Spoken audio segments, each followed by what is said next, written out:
Students come in these doors behind me in hopes that they won't spend too much money on books that they only use for a few months. Just down the road, deputies are investigating Sunday night's accident that was the second DUI-related accident of this year, and the reason why deputies are cracking down. Just this one piece of equipment allows the group to keep in touch with 35,000 members of the Army Corps of Engineers throughout the world. After multiple searches from AASU's campus to Statesboro, Bryce Tarter's truck was found here.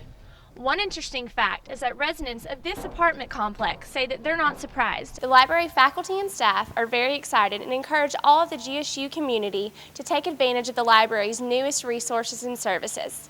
I'm Elizabeth Campbell for Eagle News 97. The Savannah International Airport atrium was full of friends, family, music, and cheer as Staff Sergeant Pablo Barrios returned home. Injured by an improvised explosive device while deployed in Iraq, this Marine's homecoming was a little more emotional than most. He suffered some major internal injuries, liver, kidney lacerations. He's carrying around a large piece of shrapnel in his stomach muscles right now that they're not going to remove. Though his injuries exceed far beyond that and the road to recovery will remain tough, wife Monique says her husband has been nothing but optimistic throughout this whole process. He has an incredible spirit, I just have to say. His sense of humor, his optimism, his motivation as a human and a Marine.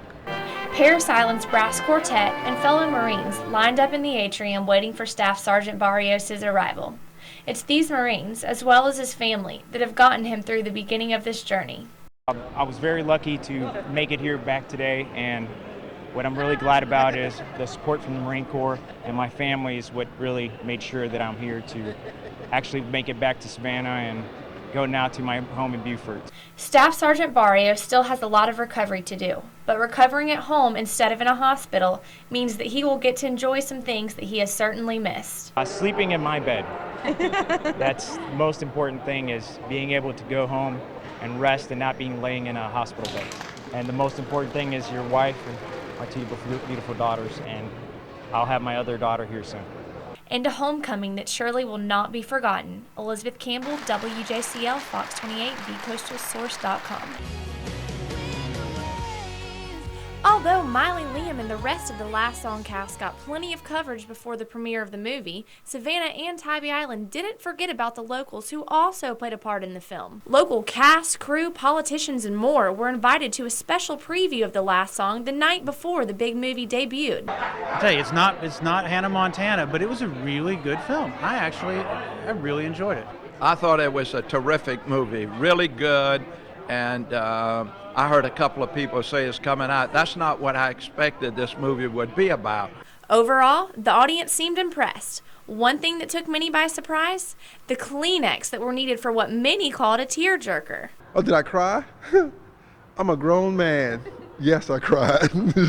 If people had, a lot of Kleenex in there for sale, they would have sold a lot of it. The filming of the Last Song on Tybee Island this past summer brought a huge increase of tourists to the island, and locals are hoping the premiere of the movie will bring even more.